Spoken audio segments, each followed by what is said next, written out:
Howdy there, folks. Scooter here. Welcome to the Dusk to Dawn Saloon. What's going on in this place? Well, let me tell you, we just had the Guzzle and Twirl, the 51st annual Guzzle and Twirl at the Aldrich Arena in Maplewood, Minnesota.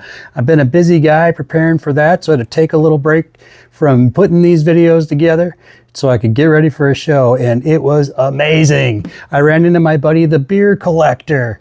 You better keep an eye out. He's got a new video coming out soon all about the Guzzle and Twirl, and I guarantee it's going to be awesome. Hey, what are we talking about this time? Well, we're heading back to Bago Bash. We're doing Bago Bash Part 5, and we are sitting down with the man, the myth, the legend, Tom Terwilliger. Tom, great guy, married to Judy. I met Judy in the Wives of Beer Collector video.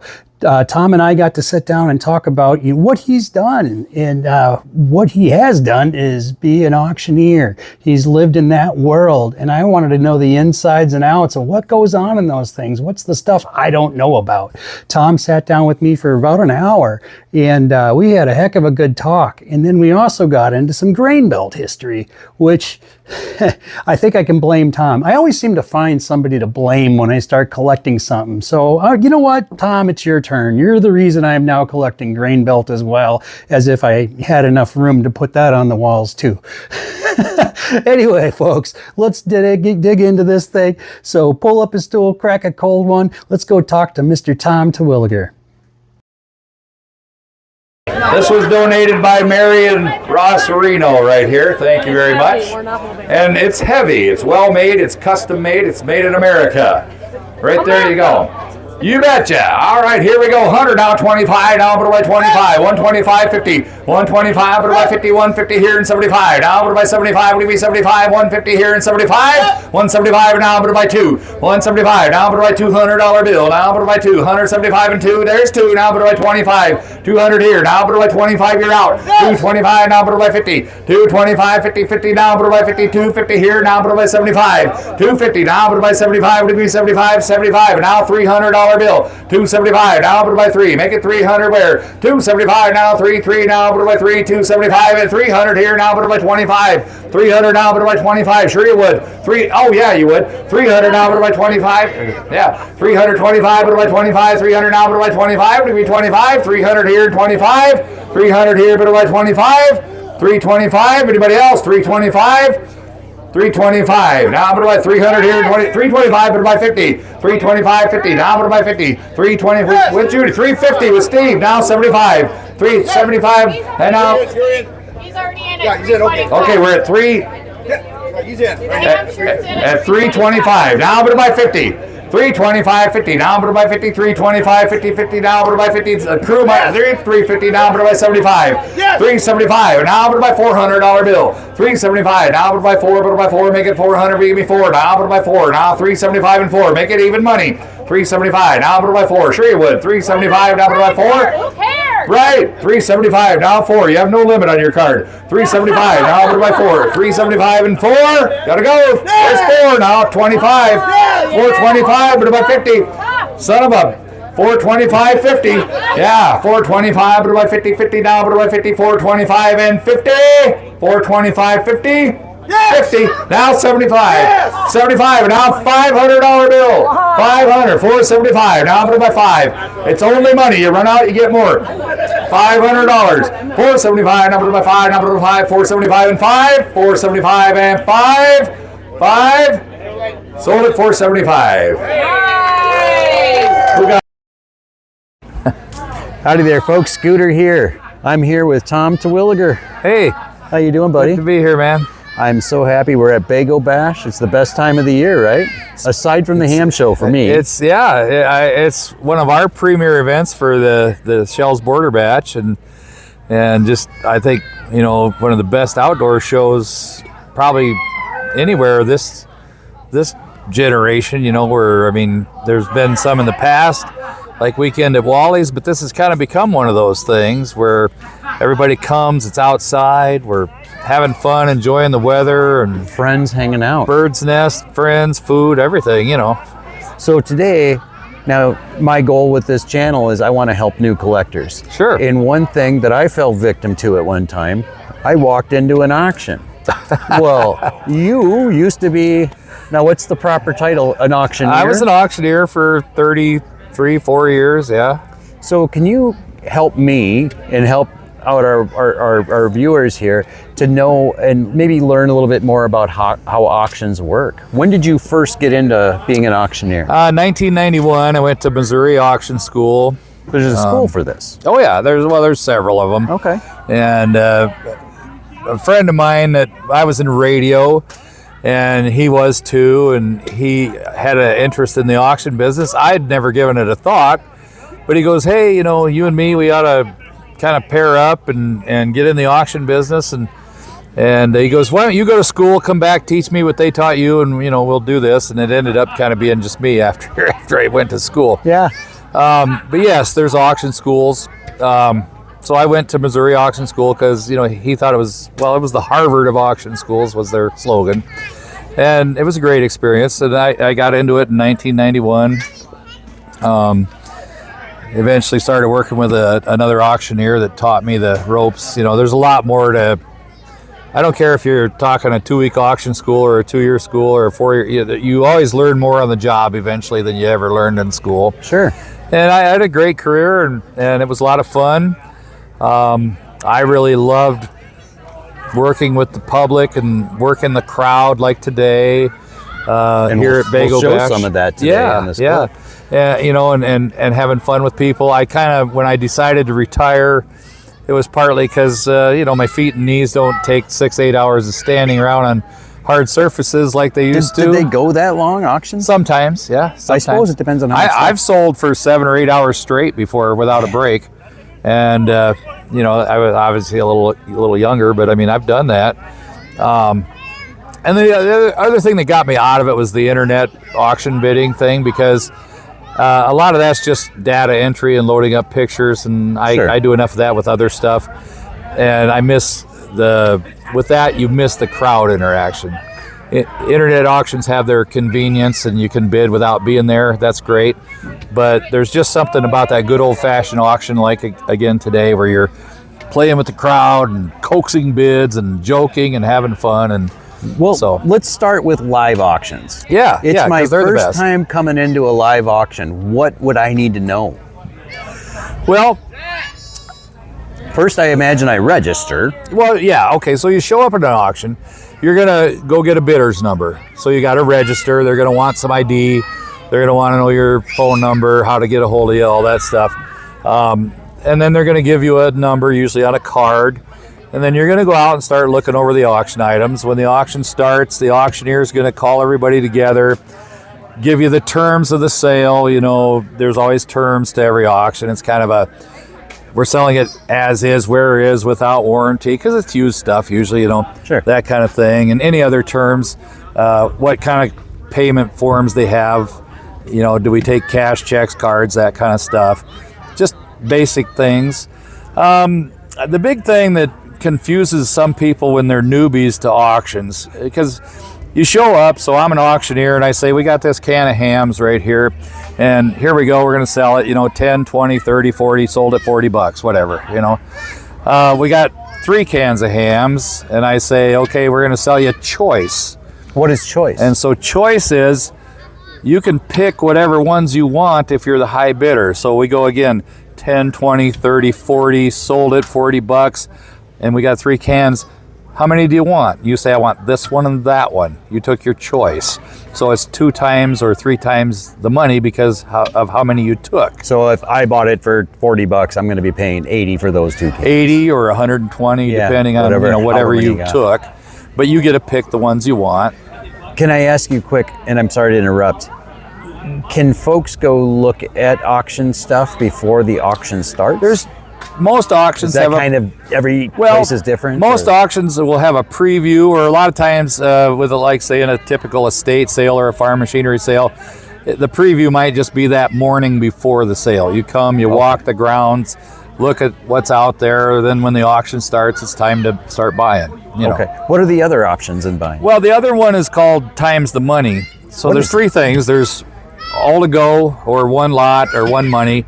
Kind of means the same thing. So whether we're selling 1 piece or we're selling 5 and we say all to go or one money, that means that one bid buys the whole works, okay? If I say choice, that means if there's 5 items, you can pick 1 or 2 or 3 or all 5, and it's that many times your bid, whatever you selected. Okay. And the other one is when I say times the money, and that's the catch that people miss a lot. So let's say we have a dining room set, and there's 6 chairs and a table. So I say times the money. That means you're going to buy, if there's 6 pieces, you're going to pay 6 times your bid. But it's kind of a psychological thing because instead of saying, buy this whole dining room set, I'm going to start it off at $400. I say, buy this whole dining room set 6 times the money, and I'm going to start it off at $25. But that's 25 times 6. So it's people, though, are thinking, how much am I paying per piece rather than I'm paying this much for everything. So, and we've talked before a little bit about this, and I believe what we talked about was maybe that dining room set or that set of 5 beer signs, they would only, I don't want to pay more than $100, but if they're paying for it individually, they might pay up a little bit more. Right, because they're thinking about it now on a price per piece basis as opposed to the whole group. Let's say 5 beer signs, that's a good example. So if I said, I want $500, and you're going, oh, $500. But if I said, okay, we're going to sell them times the money, and, who'll give me, $50, and then 75, and now 100. And you're going, okay, $100 a piece. Well, suddenly you just hit $500, but you just thought you were thinking $100 a piece, Yeah. So it's kind of a psychological thing. It's not deception. It's not that. It's just getting the consumer's mind into looking at it as how much they're paying per unit rather than for the whole thing. Well, I know because that. Oh, sorry. Go ahead.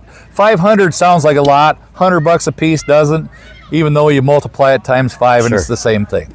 I know that today during the auctions, I was getting caught up, and we'll just use a mystery name like Tom, kept outbidding me. Not this Tom. No, another Tom. yeah, it's different Tom. And I was like, and then I was like, I'm out. What happened when I did that? You had to stop. Okay, here's the thing: when you do that, what did I do wrong? You didn't do anything wrong, but a lot of times when people do make that motion, what you're really saying is, I want to half the bid. I want to cut the bid. What is that? Okay, so if I'm sitting here and I'm going $100 now 2, $200 now 3, now 300 here and 4, and you go like this, what you're saying is 3.5. I want to go 350. Oh, see, I was like, I'm out, man. Yeah, a lot of times when people do that, to me, that's a cut. That's a cut. So you're saying, I want to cut the bid. I want to cut it in half. And I know a lot of people today aren't real experienced auction goers, so when they're going like that, they're meaning they're done. I could tell and sense that. You said, Scooter, what do you mean? Yeah, I was like, I'm done. questioned you at first. This guy's got a pocket deeper than the Breweriana trench. I questioned you at first, but I got the sense a lot of people weren't real experienced auction people, so they're just like, I'm done. But what a lot of people do when they're making that slashing motion or that cutting motion is they're saying, I want to cut the bid in half. So if I'm going 100 now 2, and you go like that, okay, 150 now 2. I gotcha. So interesting. Yeah, that's very interesting. And we talked about choice a minute ago. I did want to share this because it's a personal experience. I had my previous life as a leather worker and working at different shows. I was trying to buy some BB guns to flip. Right. And the guy said choice, and I had no idea. I didn't catch it. Yeah. And he goes, I won at 30. I'm like, wow, I could sell those for $30 a piece. There's 3 of them. Oh yeah, okay. And I said $30, $10 a piece. I'm going to do good. He goes, how many do you want? I said, all of them. And I got a bill for $90. Yeah. I was like, holy cow. And that's just experienced auction goers know that, and people have to learn that. And now, what did you see change in the auction world when things went to online? Well, did you notice a difference? Yeah. Obviously, first off, the online thing is it's good and bad. Okay, it's great because it allows you or me to attend an auction without being 7 or 8 hours from home. I can look at it online.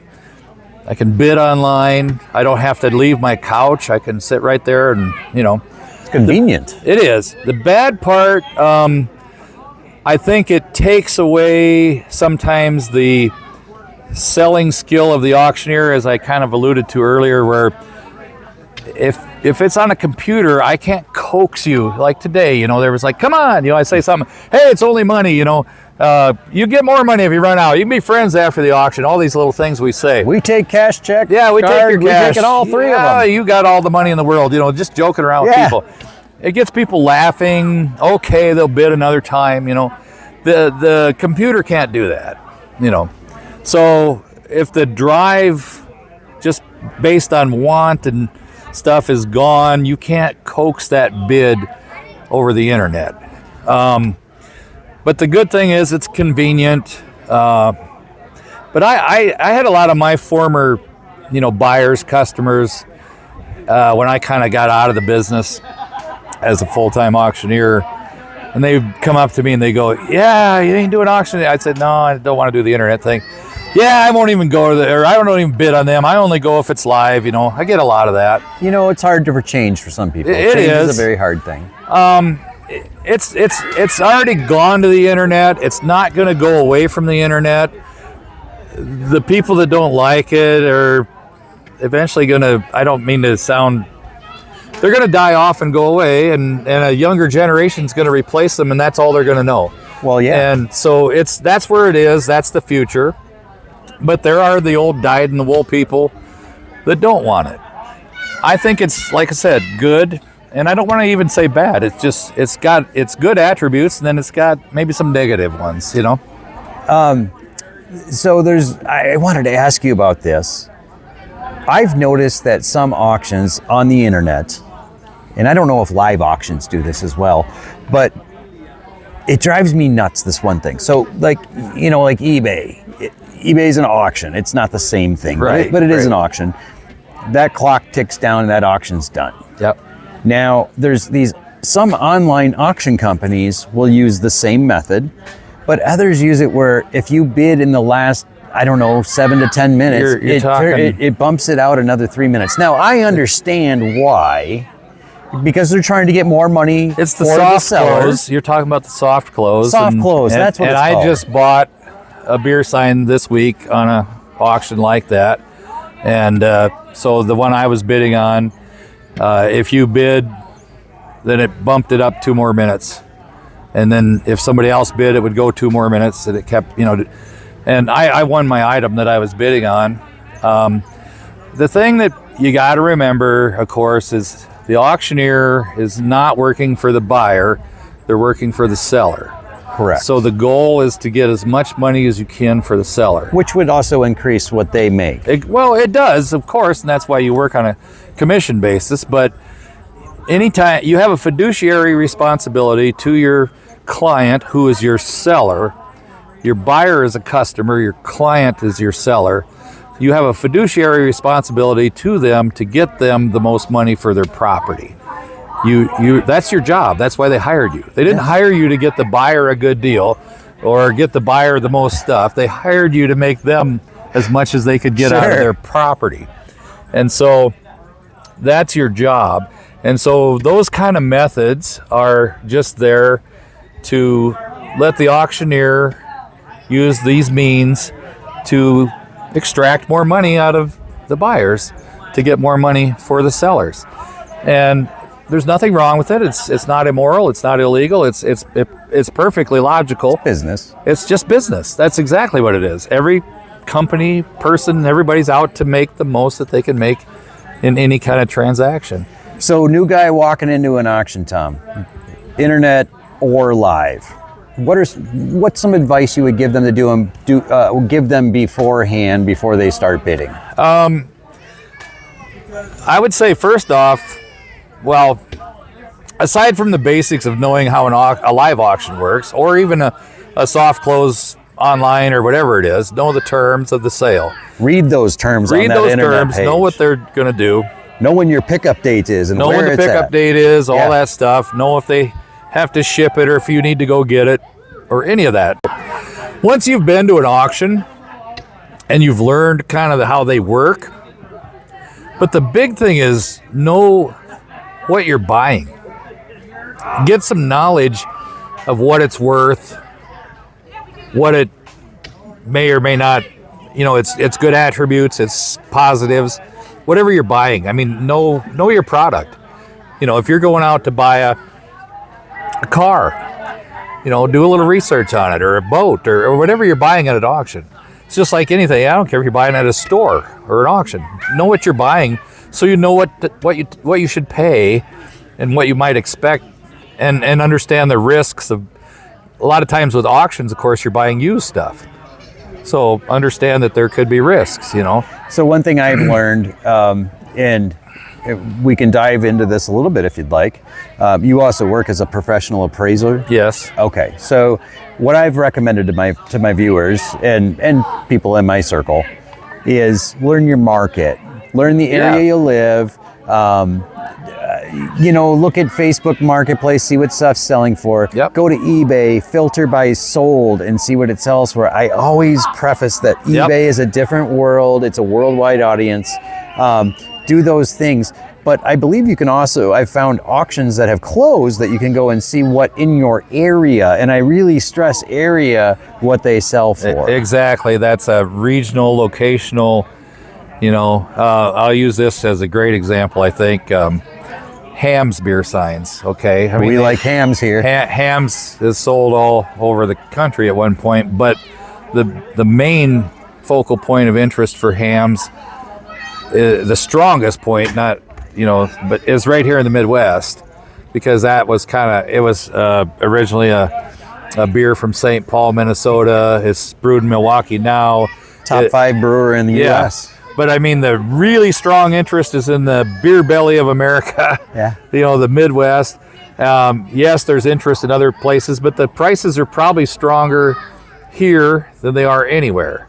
And I see people all the time that, oh yeah, I bought a this or that out west because, you know, and then I brought it back here and sold it, or I whatever, you know, got a deal on it, because this is where it was from. So people here have a stronger tie to the brand and the brewery. They're willing to pay up. Yeah, you know, and dad or grandpa worked at the brewery or whatever.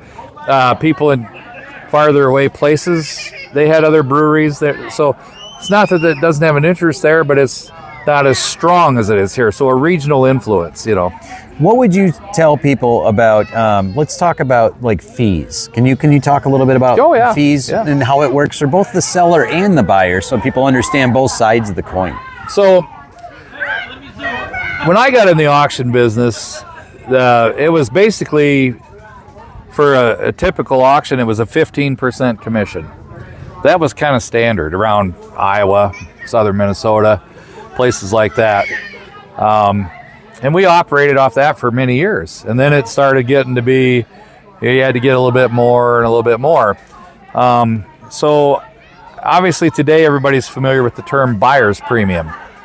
And that's where the buyer pays a percentage of their purchase price to the auctioneer above and beyond what the price of the item is. When I got in the business, in this part of the country, buyer's premiums were a no-no. You didn't do it. Really? Oh yeah, people wouldn't put up with it. You charge 10% buyer's premium, they'd lose their mind. But eventually it became accepted.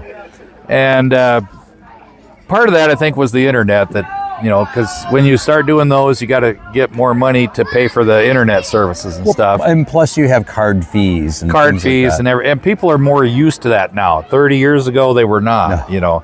30 years ago, you showed up, you wrote a check, you paid cash, you know, and there was no buyer's premiums. Today, you're using cards, convenience, you know, buyer's premiums because you want to bid online, you know, online, live, simultaneous, etc. A lot more expenses. And so the auctioneer can't extract all of that from the seller. So they have to get some of it from the buyer. Okay. Because you're not going to sit down and tell a seller, I need 50%, you know, to do your sale. Yeah. So you have to get some from the seller and some from the buyer. And so basically the buyer is kind of picking up the convenience side of that. You know, but it maybe means you don't have to travel 7 hours to an auction or spend 7 hours at an auction to get that one piece you want. So you retired, can you remind me again when you retired from the auction? Oh, I got out of it about 4 or 5 years ago, kind of right when it really started going heavy online. What did you do after that? Well, I still do appraisals. I still do work at our. We have another business where I do, we do picture framing, and I do the Photoshop work and laser engraving and that kind of stuff. And then the appraisal thing is still my main. What is that business called? Well, I have appraisal analyst is my appraisal business for commercial real estate, which I specialize in, and then I'm the chief appraiser for High Point Land Company. Oh. So we do agricultural appraisals there. Okay. I also do personal property appraisals, again, it used to be through my auction company, now I do it through my appraisal company. By personal property, we're talking beer signs or farm machinery or business equipment. And there's a difference there between real property, which is real estate. And then Judy and I have the gallery, which she does the picture framing, and I'm the Photoshop artist, and then I do the laser engraving up there. Where is this located at? This is all of this is in Algona, Iowa. So. I've seen the items that you guys produce. Now, it's Bago Bash weekend. Yep. I heard a story. I've got a car show trophies. I've got beer people's framed items coming in. We're running, nuts here trying to get everything done. And I assume you guys see a pattern with that with the beer shows, because that's when everybody's getting in, like the big three, like Guzzle and Twirl, the Hamm show, and Bago Bash. So that's probably a very busy time for you guys. What kind of time frame? Like if I brought something in to frame and said, "Hey, can you guys get this framed for me?" What kind of time? Normally, frame? if you just brought something into the store and wanted it framed, it could probably be done within a week to 2 weeks. What we've run into, of course, is a lot of, and this is not just in our industry, but a lot, is a supply situation where, okay, I want this frame, but they're out of stock, and so you have to, and the frame suppliers in this in the world are big players, like they are in so many things. So like TC or International Molding is one of our big suppliers. So they're based in I think Alabama or somewhere down there, but they've got a office in St. Paul or Minneapolis, and they've got Chicago and a bunch of different, So sometimes you call up, we get our stuff out of the Twin Cities, and you call up, and then, once in a while it's like, we don't have that in stock, but we can get it from California. Sure. Then you got to wait. But normally that stuff comes within 2 days of ordering it. Judy can put it together in a day or two, depending on her schedule, and you could have it within a week or 2 weeks, What would you say, and we'll get into beer collecting with you too, what would you say is one of the neatest pieces you guys have had to frame? Oh man, she does the framing more than I see a lot of it. And that's a tough question, because I wasn't prepared for that. And I've seen so much stuff go through that business there. Give me a few. Give me a few things that you just enjoyed. And granted, it's all personal preference, right? It's all what we like. Yeah, it is. We've seen a lot of great Hamm's pieces, of course, because we get a lot of that. A lot of the ephemera, people want to get that protected. Yeah, I think, and of course, a lot of what you're framing is cardboard stuff. Sure. And there's so much. I'm a big cardboard guy myself. Okay. And if you've been around me, you'll kind of pick up on that. I just bought a cardboard piece. I think I told you about it earlier. Grain belt one, not Hamm's, but I love the artwork on the cardboards, and some of the great artists, J.F. Kernan, Herb Chidley, Walt Otto, some of these guys that just did fabulous work. Kernan was called the poor man's Norman Rockwell. Oh, wow. And the humor in his depictions and his paintings and stuff are just incredible. The one where the grain belt one where the guy is taking the male spaniel hunting and the female's got pups, and he's looking at her pointing back, "No, you got to stay home," and she's scowling at him. The dog is scowling at the owner because she doesn't want to stay home. She wants to go hunting. Sure. Just great stuff like that. And pizza's coming, guys. Oh, well, cool. Cheers. Okay, Scooter, are you gonna look? Or? All right, we'll cut that there. Yeah, we'll cut that. We're filming a video for YouTube right now. Oh, I'm so sorry. So, okay. That was Judy. That's Tom's wife. Come say hi, Judy. Come over here. I'm so sorry. Yeah, we'll cut it all out. I'm sorry. That's You're all right. fine. Don't fight. No problem. But anyway, so people like J.F. Kernan, that, you know, the poor man's Norman Rockwell, but his humor is so evident in his artwork. And to me, those are, and so some of the best pieces I've seen come through the shop are mine. Well, let's talk about you. Yeah. When did you start getting into beer collecting, and what got you into it? I got into it. Okay, not to make this go on too long, because I could go forever, but initially I met a guy when I was about 15, and he was a friend of mine in high school. His dad was the pastor at our church, and they were from Wisconsin. Okay. And so, you know, I started hanging out. We went out to his house, and he had a beer can collection. Oh boy. And it took up a whole wall in their basement, you know. Yeah. And I walked in, and I'd moved all over as an Army brat, and Dad always used to bring home different beers. And I don't know, that kind of intrigued me, not a lot, but I kind of. So I met this guy, and we go to his house, and he's got this wall of beer cans. I'm like, wow, what is this? You know, and he's like, oh, it's a beer. And I'm like, well, where do you get all those? Because, you know, Humboldt, Iowa, where I grew up, after Dad retired, it was like, they didn't sell all that stuff there. You know, Sure. Where'd you find all these brands and this different stuff? Well, you know, shows and this and that. Well, I didn't know nothing about it. Yeah, I kind of forgot about it, but it always stuck in my mind. And then, I don't know, I got a little older, and I got out of college, was working in radio, and I moved to Algona, and my cousin knew these guys, and they were can collectors and beer sign collectors. And he takes me to this guy's house, and we go in, and his living room, he was a bachelor, was just full of all these cool beer signs. Yeah. And I was like, oh my God, look at this. Oh yeah. And we started talking about it, and oh, there's these shows and this. I'm like, really? I had no idea, you know.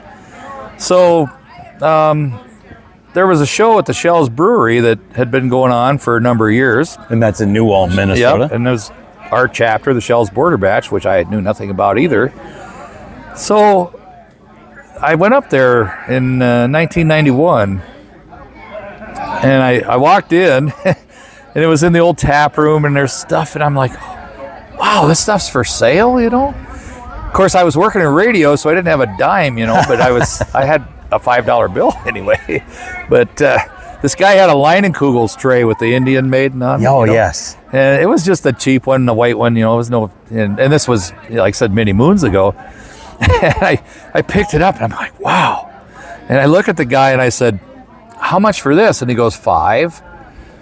And I'm like, I hate that answer, because it's like, you mean 5 or 500, you know? Right. Well, I'm thinking it can't be 500. So I said, $5 here. And he goes, yeah, you know. So I grabbed it and ran. And I was like, there was the start of my collecting thing, you know. And then, of course, I'm running around looking at other stuff. And next thing you know, I'm going to more shows, and I'm hearing about more shows. And, you know, then you go, and you always take whatever. And back then, you could go to a show with $75 and come home with a bunch of stuff, you know. Sure. Now, $75 won't hardly get you anything. It doesn't get you far. But, you know, that's just the times and stuff. But, yeah, so I'd come home with a carload of stuff or whatever. And then what do I want to collect? For a while, I was like, I'm going to do trays. And then I was going to do this. Then I was like, oh, the Schell's Brewery. I'm going to start doing that. Of course, I found out early on that was kind of hard stuff to find, because it was a small brewery and it was rare and everything. I do have a pretty good number of some pretty good Schell's pieces. But then I grew up drinking Grain Belt, and Schell's bought Grain Belt, and so what year did Schell's buy Grain Belt? 2002. Okay. They bought it. It went from being Grain Belt to Heileman's, and then Heileman's sold it to these investors, and they made it the Minnesota Brewing Company and the old Schmidt Brewery, and they went bankrupt, and Schell's bought it and moved it to New Ulm. And that was like the happiest day of my life. How did that happen? Because Grain Belt, since I've lived in Wisconsin since '89, and Grain Belt's just been a very popular beer. It's surprising for me to hear that they were.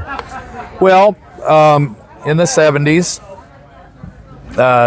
there's a whole story to it, but really kind of a little bad decision making, and of course the big brewers were beating down the regional brewers, and they ended up. The board decided a guy bought them out. I mean, there's a whole story to it. I'm not even touching on it.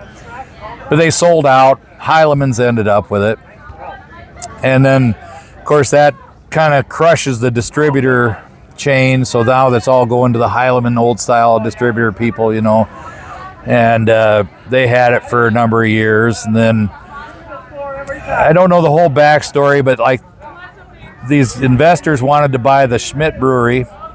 And I think they wanted to buy the Schmidt beer, but Heilemann said they wouldn't sell Schmidt beer, but they'd sell them grain belt or something of that nature. All right. So they bought that. And then they were, hey, we're bringing grain belt back to Minnesota, and, you know, made a big splash. Okay. And so then they ran it from sometime in the early 90s, I think it was, when that happened, until 2002. They went bankrupt. Okay. And then through a bankruptcy court, bankruptcy auction and stuff, the Schell's brewery ended up buying it, moved it to New Ulm, and they've done great with it. But I've always been a grain belt kind of guy, I guess. Is that your brand? Is that the brand that you find yourself focusing on? It is. It really is. Like I said, I love shells, and I have some great shells pieces. But the grain belt stuff, I guess, you know, when I was drinking grain belt in the 70s, I probably didn't appreciate it as much. It's just what we drank. But then when it kind of comes back in your life, and you go, oh man, I drank this stuff when I was, you know, first coming of age, and it was great, and you know, you start drinking it again, and and then you start looking at the advertising, and Grain Belt did a lot of cool wildlife stuff, you know. Oh, they did. You know, one of my favorite things, Tom.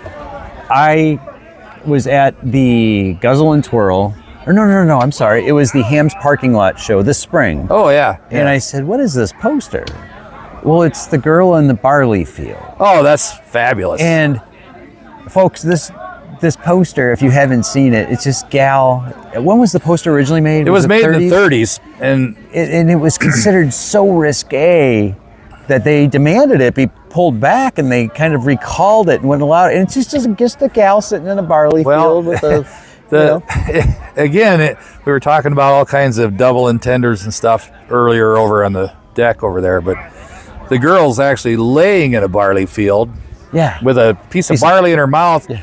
And she's looking up, and it implies that she's maybe looking at a man, kind of. Sure, back then, you know, she's laying on her back, looking up with this look on her face, and so it was considered very suggestive in the 1930s. So they recalled this poster. Well, actually, before that happened, though, what you need to know, and I have one of these, there was a second poster issued, which I purchased. Well, are you talking the 70s? No, there was a second. Tell me more. Okay, so I have this. It was a very beautiful blonde girl coming out of a barley field with her leg thrown over a split rail fence and a bicycle sitting on the other side of the fence. Huh. And she's rather buxom, beautiful, blonde. Sure. Shorts, sexy. And so that come out, and then they pulled that, so there's not very many of those because they were getting so much flack from the first one, and then they released the second one, so they pulled the campaign. Oh my god! So there's more girl in the barleys than there are the blonde girl on the bicycle. So I have the repop. I believe it came out in the 70s. There's two repops, and one in the 70s, one in the 90s when the Minnesota Brewing Company bought Grain Belt. What I thought was neat on the one I have, or what I found at that show, was that it still had the order form perforated at the bottom. Yes. And you could order the swag from Grain Belt on it. Yep. But I just thought that was the darndest story. I couldn't believe it. Yeah, and those are great pieces. The original girl in the barleys were cardboards, of course, and then the one I'm talking about with the girl with the bike is cardboard. The ones you're talking about are actually more like the poster paper. Yes. Great story, great piece. Fascinating. They did a lot of women things in the 30s, Grain Belt did. I've got the girl riding the big bottle cap in on the wave in a die cut. You know, she's sitting there with a hat, and she's in a little pair of shorts. She's on a giant bottle cap riding a wave into a beach, you know. Oh, cool. And they did cool stuff like that. I've got a 40s piece where they're promoting quart bottles to save metal for the caps during World War II. Okay. Yep. And buy it in quarts. And I've got the only one known in existence of that. They did some great stuff with women. And then the wildlife thing, they did a lot of that stuff. Wildlife stuff is amazing. And I love wildlife. I used to be anyway, big hunter, fisher, you know, and I'll make sure I put it in this video, but the horse poster, can you give me a little detail about the horse poster Oh yeah, that was that's done up on the auction Yeah, today? so I got to sit up a little bit. You're fine. I have one of those that I got, I don't know, 10 years ago or so. And I always just thought, a guy called me up and he goes, hey, you want this poster, cardboard? And I'm like, yeah, it's grain belt. It was horses, but I was like, it's grain belt. Sure, I'll take it, So I went and picked it up down in Omaha, and I took it in to Judy, and she framed it, and just put a simple black frame on it because it was just like, yeah, it's not that important to me. And I always thought it was 3 Triple Crown winners, just, never even looked into it because it's, the horses are Whirl Away, Seabiscuit, and Man o' War.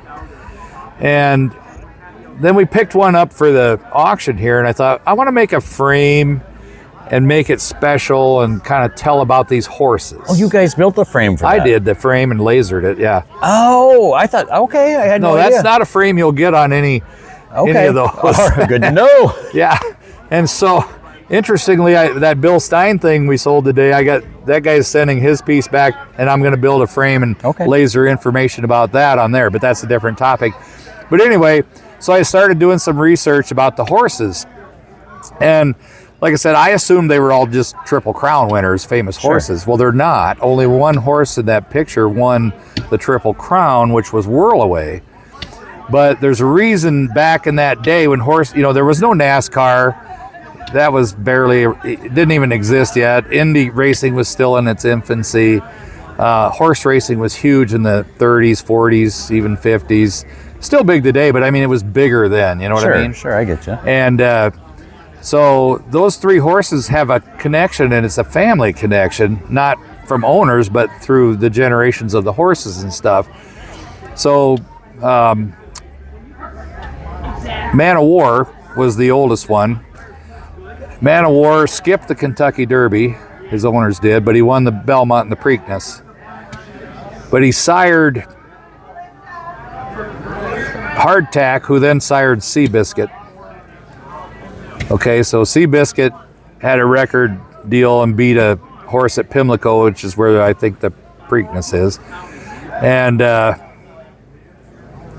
then also beat War Admiral, who was Man o' War's son, and then Man o' War sired a female horse who was Whirl Away's mother. So he was the grandfather of Whirl Away and grandfather of Seabiscuit. Okay. So these horses were all connected, and they all had a significant thing in their careers, and one of them still holds like the longest, winning length in the Kentucky Derby, tied for that. I can't remember all of it, but I mean, it's fascinating. You're doing pretty good, Tom. It's fascinating, and it's all lasered on that frame, That's amazing. And so that made that thing look so much more special to me that I'm going to go back and redo mine to be like that, because I did that frame, and then mine, when I come out of the shower in my basement, it's hanging in the outer room, and I went, oh, mine don't look like the one I just did. So I'm going to repurpose the plain black frame to some other piece. I think you should. That was gorgeous. I gave up. I was like, I'm still hoping for that bottle cap sign. So now this is hard. It's hard for anybody to pick one thing. If you walked into Bago Bash today, if you had several dream pieces here, but you could only take one home, what would it have been? From what was here today, I want the big Scenorama. And there was one here today. I have a Scenorama. If anybody doesn't know what that is, it's the scrolling Hamm's 6-foot sign. Yep. But we're talking about the 6-footer with the piece on each end. I don't know why. It's just, I have the regular Scenorama, but just that one is so magnificent. It's so big. And heavy. It's heavy. I don't really have the wall space for it, but if I could would make it. I would make it. If I could just, of what was here today, if I could take one thing home, it'd be the big Scenorama. If you saw a new collector come in today, can you give me just one or a couple pieces of advice you would tell them when they're starting their journey in this hobby? Well, yeah, I would. When I started collecting, prices were a lot cheaper, but my income was a lot lower. And I know when anybody walks in here to a show today, sometimes they get a little sticker shock. But you know what? If you're a young collector, you're just getting started, your income's lower, start out with stuff you can afford. You know, look for bargains. They're out there. Start picking up just things that are fun to you. And you don't have to jump in right away and have the holy grail piece or the pre-pro this and that or whatever. Just put fun stuff on your wall. And that's what I did. I bought what I could afford. And, you know, I got things now. I got a Schell's mirror I bought years ago. Pretty rare piece still, you know, at $75. I thought I paid the world for it. You know, I thought I was mortgaging my soul. I look back now and I go, $75. What would that piece be worth now? Oh, I don't know. Probably $500-600 at least, I would think. I don't know, maybe. You know, at Cedaramas, I bought mine $700 how many years ago? They're $2,200, $2,400 today for a nice one. Yeah. You know? For a small Cinerama. Small one, yeah. We're not talking the big one. And what I would say is just ease into it. Have fun. You don't have to buy the most expensive piece. Your income will go up as you get older and your career progresses or you change career, whatever your life course takes you on. And you'll be, you know, you'll have more and be more stable. You earn it, you'll work for it, and you'll be able to afford those pieces eventually. And, you know, in the meantime, just have fun. I always tell people, buy the best quality you can afford. Yeah. But make sure you like it. And if you like it, buy it, because it doesn't matter what anybody else thinks about it. I'm a Valentine's guy. There's not a lot of us up here in the Midwest. No. And I love hams too, in fact, obviously. you're the only one I know. And to me, it's just beautiful stuff and the story behind them. So I'll get into that in another episode. But buy what you like and buy what you enjoy. But, you know, make sure you're buying a good quality piece and ask questions, right? Absolutely. And take the time to learn about the stuff you're trying to buy. And, you know, you as a collector will have to educate yourself. And you may educate yourself without even knowing it, just by hanging out with people that are seasoned collectors. Networking and talking. And if I can just step into a slightly different area, but in this same vein here. So, and we've experienced this all weekend. The more important part of this is not really the stuff we're collecting. It's great that we're preserving it, displaying it, passing it on eventually to another generation. The really important part here is the friendships, 100%, the memories and the stories we share and what we're doing like right now. And those things are just a vehicle kind of to get us there. We could be collecting toothpaste tubes, you know, I mean, or whatever. Yeah. And so it's one of those things. I think the great thing, advertising in general, because all these products, no matter what they are, have touched our lives. As we're growing up, we've seen advertisement, whether it's Colgate toothpaste or Arm & Hammer baking soda or Budweiser beer or Grain Belt or Hamm's or, you know, whatever. And I think the wonderful thing with beer, you know, we've all had our moments of sitting around just like now, having a beer, talking. Maybe we were fishing, or it was after hunting or snowmobiling or whatever we do, or just after work. And you enjoy a few beers and there's some great conversation with that and a human experience. And beer is a part of it. It's a ribbon that sews it all together, kind of, if you will. And so that becomes important to us because it's a bond and it becomes a memory. And maybe you were sitting in a tavern with your dad as a little kid, or when you first came of age and you saw this sign and it brings back those memories. Or you were sitting here today experiencing all the social, you know, interaction that we had, and you saw all these signs, whatever it is. And so those signs remind us of those times.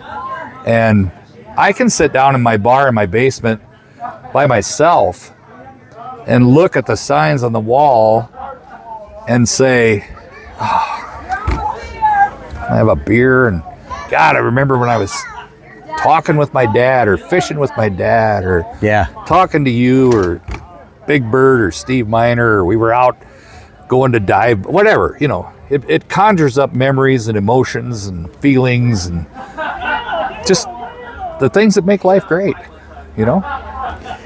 I've really appreciated all the time you've given with me today. Your friendship, getting to know you has been a pleasure. You and your wife, Judy, you guys are fabulous people, just like so many in this hobby. Oh. You guys have all made my life better, and I'm appreciative of it. One thing very important to me in life is gratitude. You can give me one, you can give me more than one, but give me something you're just grateful for in life. I got so much to be grateful for. And I think like most of us, we don't even realize how much we have to be grateful for. I agree. You know, living in a country where I'm free to do what we're doing, free to choose my way to make a living and earn the things I've purchased and enjoyed here or wherever. Friends just like you and all these people that are here today. I could go on and on. I don't even know if I could name one. I mean, I think you said it. Freedom, I think you said it there. life, liberty, you know, American, you know. We're going to hit one more topic. I almost missed it. You are a director for the Border Badge? Yeah. Am I correct on that? Well, I'm on the board. I'm kind of I'm not trying to take anything away from anybody because we have people that have all kinds of roles, but I'm kind of the backbone guy that does a lot. I set up the shows. I do the newsletter. I do Border Batch is for Schell's? Schell's Border Batch is our club. It's a chapter originally of the BCCA and now also NABA and ABA. Steve Miner's a founding member. He's our current president. Dave Bullock is our vice president. We got those two and myself are board of directors along with Nick Dilla, Gary Springer, Jay Martin, and Murray Schrock. I'm kind of the backbone guy. I just am because I took it over when it was about to go under, and so I do a lot of the behind the scenes stuff. But everybody gets a lot of credit. People can sign up, be a member. What do they get out of being a member of the Border Batch? You get 4 newsletters a year. They're digital, and we do a multimedia newsletter with videos and things like that. Obviously, you get to come to our shows. We have a Christmas party in December. You get to interact with a lot of great people. Always. You know, have fun, come to these events. It's only $10 a year. So in the newsletter, Tom, is there anybody cool that's going to be writing a letter? I got this guy named Scooter that's going to be our new columnist, and I'm trying to recruit a couple others into it too. And we have a Scooter guy. Yeah, who is that guy? You know him, McAllister? Oh, don't bring him into it. Oh, don't bring him He'll into say he wrote the article.